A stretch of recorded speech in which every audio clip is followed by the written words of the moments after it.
Hej, lad os tale om funktionaliteten og muligheder, der skal være på din crowdfunding-platform. Den almindelige funktionalitet og funktioner af crowdfunding-platformen består af en offentlig hjemmeside, hvor ikke autoriserede brugere nemt og hurtigt kan få adgang til et investorkabinet, hvor dine brugere, låntagerne, kan gå ind for at opbygge deres projekter og tiltrække investeringer, samt et back-office til dine medarbejdere.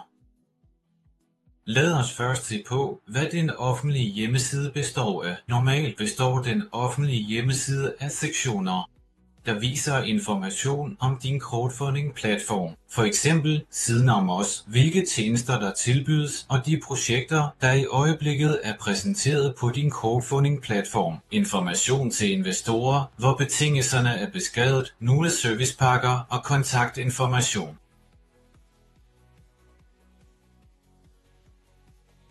Når brugeren klikker på investere eller går ind i kabinet, kommer han ind i det autoriserede område, hvor han skal registrere sig og logge ind. I dette tilfælde er der valgt et relativt enkelt design. Designet kan være helt hvilket som helst, som du har brug for. Derfor adskiller det visuelle udtryk sig helt fra kunde til kunde. Både promotionssiden og investorkabinet ser altid ud på en eller anden måde unikt ud. Vi anbefaler altid at gøre investorkabinet til et separat subdomæne.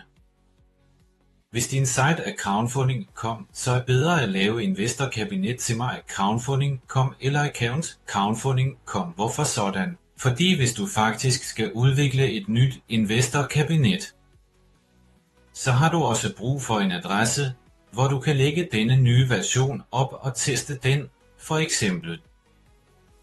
Hvis den i princippet for begge test viser dig, at den nye version er bedre, kan du erstatte den primære adresse med den nye webadresse. Måske vil du ønske at lave en anden webadresse til VIP-klienter med dit eget kabinet. Alt dette giver dig mulighed for at opdele denne funktionalitet som i forskellige kasser og ikke blande det sammen. Det gælder også for promosite. Du kan have flere forskellige typer adresser. For eksempel vises der et offentligt website på din hjemmeadresse på crowdfunding.com, mens partner crowdfunding.com kan være et andet website, hvor der præsenteres anden information med mere specialiseret data. Lad os nu se på, hvad et almindeligt investorkabinet for eksempel også består af, og hvad det indeholder. Den vigtigste funktionalitet begynder med registreringen, det vil sige, at brugeren registrerer sig, og det første, han ønsker at gøre, er at sætte sig ind i de projekter, der findes på crowdfunding-platformen. Vi anbefaler ikke at lukke dette med yderligere data, det vil sige ikke at kræve, at brugeren bekræfter sin e-mail eller nødvendigvis gennemgår identifikation med information, og derefter træffe beslutning om, hvorvidt han vil give dig flere data eller ej.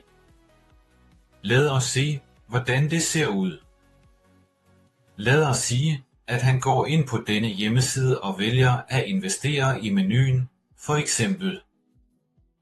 På denne side ser vi projekter, der allerede er præsenteret på crowdfunding-platformen, og man kan læse om ejendommene.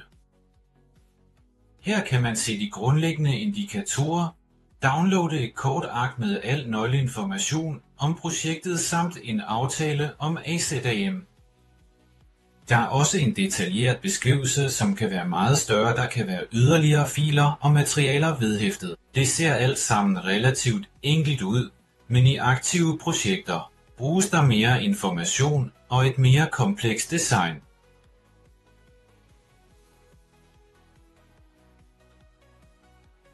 For at investere penge skal en person gennemgå en identifikationsprocedure.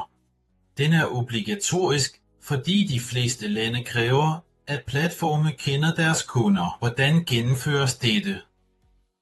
Det vil sige, at hvis han trykker på Investere, så kommer han til afsnittet Identifikation. Afsnittet Identifikation adskiller sig for juridiske personer og for fysiske personer. Det er helt forskellige trin. Antallet af trin varierer, og hvilken information der indtastes.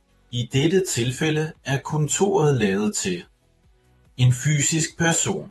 Her er et sæt felter, der ændrer sig trin for trin, og trin for trin brugeren uploader dem.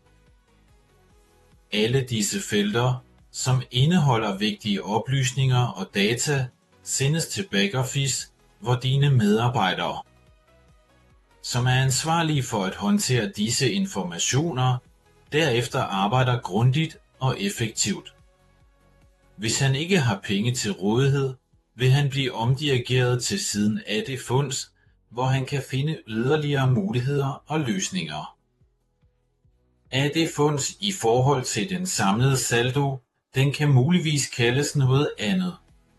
Og her vil der blive indsat en betingelse for, hvordan han kan få adgang til hele balancen. I dette tilfælde er det gennem en virtuel konto, fordi systemet er tilpasset Lemonway. Det er en europæisk betalingsserviceudbyder. Stripe, Wise, nogle Open Banking tilsluttede. Vi har mange færdige integrationer, så her kan der potentielt være en hel række betalingssystemer og tjenester, som du får brug for. Når pengene kommer, vil de blive tilføjet brugerens saldo, og hun vil kunne se dem i afsnittet kontoopgørelser. Her er kontoopgørelser, som giver dig en omfattende oversigt over dine finansielle transaktioner og status. Og efter dette vises den avancerede funktion, der gør det muligt for ham at investere disse penge på en strategisk og effektiv måde. For eksempel i dette realitetsprojekt klikker vi på Investor. Der vises en advarsel, fordi denne konto var for en ikke kvalificeret investor, men det er særenheder ved europæisk lovgivning, som I ikke behøver at inkludere. Og han skal sætte sig ind i alle de potentielle risiciene og forstå, at han ikke har. Og reglerne for, hvordan han investerer, og mulige problemer, som kan opstå, når han investerer. Udover at fylde saldoen op og investeringsprocessen, er der altid afsnittet Money on Hold. Dette er en sektion, der viser, at de penge, som brugeren ønsker at investere, endnu ikke reelt er investeret, men er en ansøgning om investering er indsendt. Hvorfor er dette gjort? Fordi projektet. Penge til et projekt, et eller andet nyt, kan samle sig langsomt, kortfunding, og i mellemtiden kan brugeren ændre mening og trække investeringerne tilbage. Derfor får hun en knap til at annullere, og hun annullerer denne investering. Desuden forpligter europæisk lovgivning til at tilbyde en sådan funktionalitet, og selv når den samlede pulje af investeringer er indsamlet, har ikke kvalificerede investorer ret til at trække deres investering tilbage inden for 4 dage i henhold til europæiske regler. Platformen er forpligtet til at returnere til ham, fordi sådanne krav er i loven.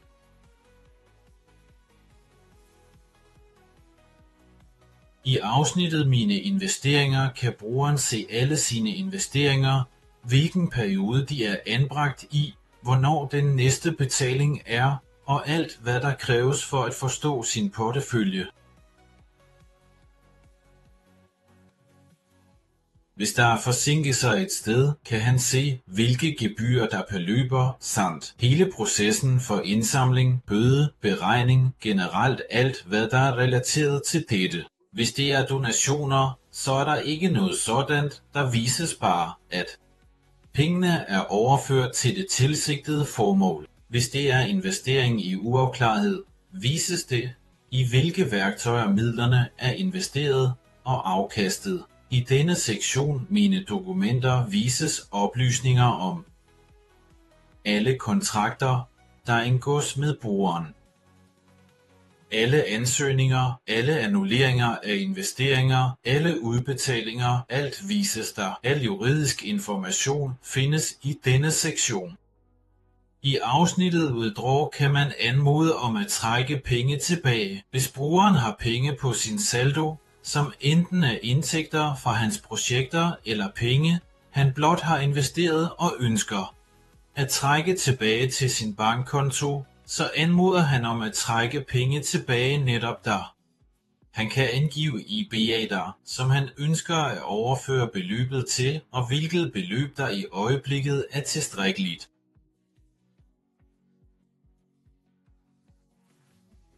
Man kan også knytte en ny bankkonto til sin profil og hæve penge til den.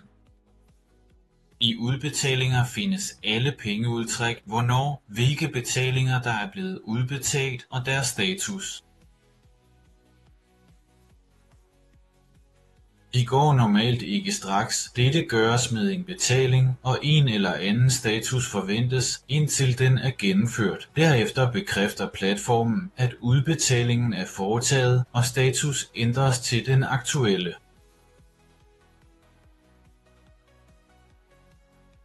I sektionen for indtægtsopgørelse kan man se alle indtægter fra investeringer, indtægter, bøde og betalinger og andre relaterede indtægtskilder, samt detaljerede oplysninger om hver indtægt. Sandsynligvis bliver alle disse beløb på en eller anden måde beskattet, og derfor er det praktisk at se dem i en sektion. Investorstatus, en særlig sektion, der viser, hvilke grænser, der er tilgængelige for brugeren til investeringer, og han kan gennemføre en undersøgelse for at bekræfte, at han er en kvalificeret investor. Sagen er den, at der oftest vises mange advarsler og relativt lave grænser for ikke-kvalificerede investorer, så de, ligesom i spil, ikke bliver for opslugt af denne proces og ikke bruger for mange penge. Dette er et krav fra lovgivningen i mange lande. Kvalificerede investorer, som er en vigtig del af finansmarkedet, giver mulighed for at angive, hvem brugeren er, om han er en ikke kvalificeret investor eller en kvalificeret investor. Der er også en sektion for overholdelse, som er afgørende for at sikre, at alle regler og bestemmelser overholdes, og som gør det muligt at indgive klager. For eksempel kan brugeren være utilfreds med, at nogle sendt ikke er blevet tilskrevet korrekt, eller at nogle aspekter har bekymret ham. Meget ofte kræver regulatorer, at formularer findes på hjemmesiden, og brugeren kan indgive en klage på sit eget sprog. Lad os sige, at din hjemmeside er præsenteret på engelsk, og at du arbejder i henhold til lovgivningen i Frankrig. Brugerne skal kunne indsende klager, have mulighed for at indsende dem specifikt på fransk, selvom din hjemmeside kun kan være på engelsk. Sådanne funktioner findes, og disse nuancer skal tages i betragtning. Der er også ofte behov for en sektion Invite to Invent. Dette er et henvisningssystem, der giver denne investor mulighed for at få et henvisningslink og invitere sine venner til din platform. Det er meget praktisk og giver mulighed for at tjene ekstra penge. Dette er især værdifuldt i samarbejde med bloggere, der har et stort publikum. Det vil give dig mulighed for at samarbejde med dem og ærligt, samvittighedsfuldt udbetale deres belønning. Afsnittet Indstillinger giver mulighed for at uploade sin avatar, ændre e-mail og aktivere to-faktor autentisering. Dette er for eksempel Google-identifikatorer til programmet, der kan inkludere AOC. Faktoridentifikation, herunder også via SMS. Alt dette er forberedt af os og kan bruges af dig. Lad os nu gå videre til diskussionen af den mest komplekse sektion på crowdfunding-platformen. Kundens offentlige hjemmeside, investorens kabinet. Alt dette er relativt enkelt. Det vigtigste og mest komplekse på enhver platform, der kræver en enorm mængde tid og ressourcer, er udviklingen af backoffice. Backoffice crowdfunding-platformen er designet til dine medarbejdere, så de kan administrere din platform fuldt ud i henhold til deres roller og adgang. Adgangsroller indstilles normalt i sektionen Administration, hvor du kan tilføje nye brugere, tildele dem forskellige roller og endda oprette nye roller, som er fyldt med forskellige tilladelser. I henhold til disse tilladelser gives der bestemte muligheder for rollen og den relevante medarbejder.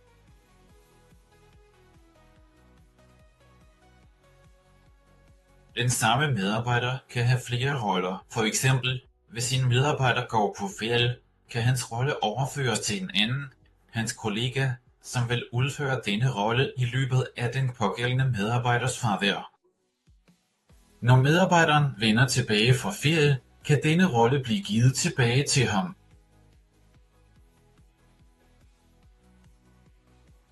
Den anden vigtige sektion på din crowdfunding-platform er projekter. I denne sektion kan man oprette nye projekter, redigere eksisterende og uploade de nødvendige dokumenter til dem. Alle disse felter kan individuelt tilpasses hver crowdfunding-platform. Denne sektion giver også mulighed for at generere en betalingsplan og se eksisterende.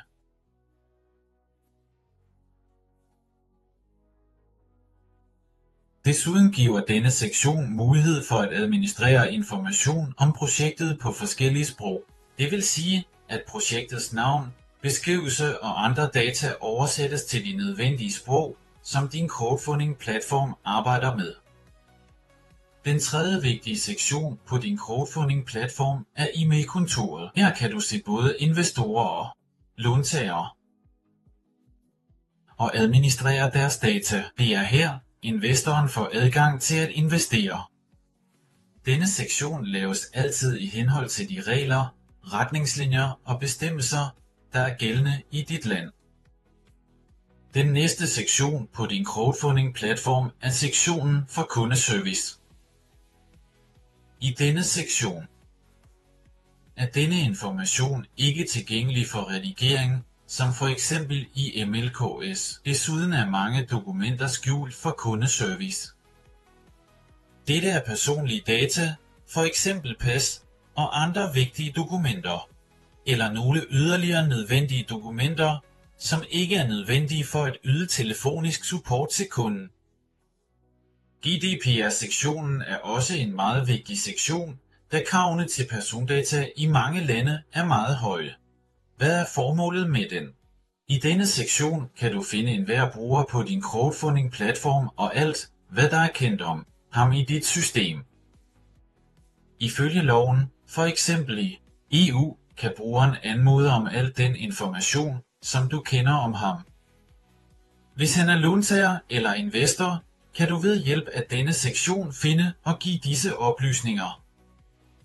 Men han kan kræve at få disse oplysninger om sig selv slettet, og det kan skabe vanskeligheder, da I på den ene side er forpligtet til at opbevare data om ham, og på den anden side er I forpligtet til at overholde lovgivningen om persondata. Derfor giver denne sektion mulighed for, på den ene side, at markere det som fjernet, og på den anden side, at overholde kravene og bevare alle oplysninger om hvem der har investeret eller lånt penge.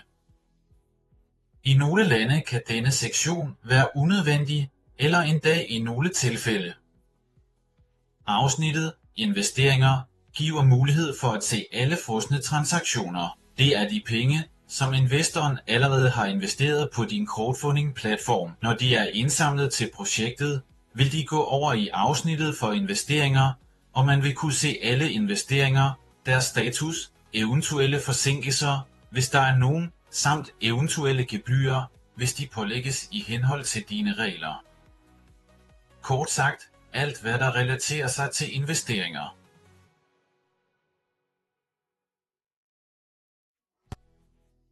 Sektionen Transaktioner giver mulighed for at se alle indbetalinger til salg- og investeringstransaktioner. I modsætning til investeringer handler det her netop om de betalinger, som brugerne foretager til investering. Udbetalinger af de penge, som brugeren tager fra sine saldi i kundernes konti. Renteindtægter giver mulighed for at se den økonomiske indkomst, som dine kunder får gennem din crowdfunding-platform, og giver dig mulighed for at analysere mere detaljeret. Finis giver mulighed for at se de bøde, der pålægges for forsinkelser. Hvis dette ikke er inkluderet, skjules sådanne sektioner.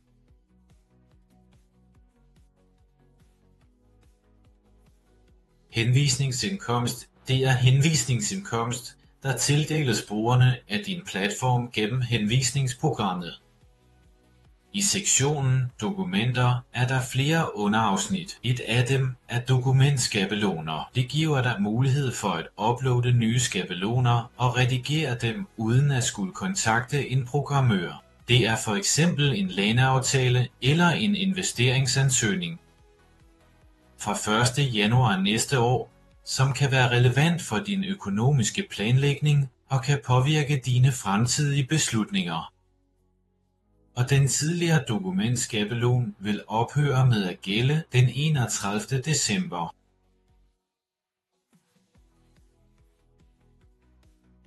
Dokumenter genereres ud fra disse dokumentskabeloner, og de placeres i sektionen Dokumenter. Der kan du se alle dokumenter, som din platform har indgået med kunder, investorer, låntagere og anden information.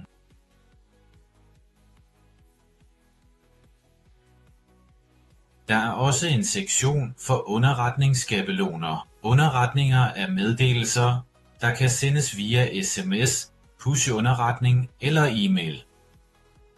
Og alle disse breve eller sms'er kan indstilles netop her ved at indsætte mærker, hvor de automatiske data vil blive indsat, ligesom med dokumentskabeloner.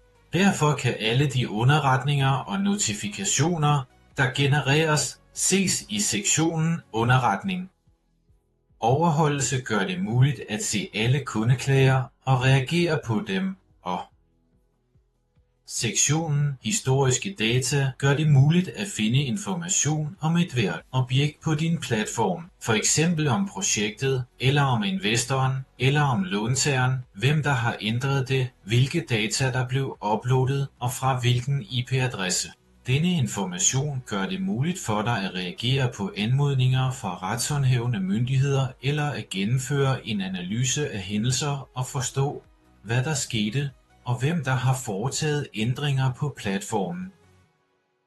Sektionen API giver adgang til API'et og muligheden for at skabe egne værktøjer til at arbejde med platformen via API. Sektionen Mine indstillinger gør det muligt at arbejde med betalingsserviceudbyderen, fordi alt, hvad der sker på din platform, fra visning af penge, registrering, deres bogføring.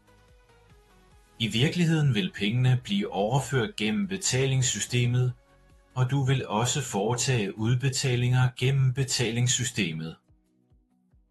Der kan være flere af disse betalingssystemer, og de kan ændre sig over tid. Vi har allerede mange forskellige integrationer, der allerede passer til dig.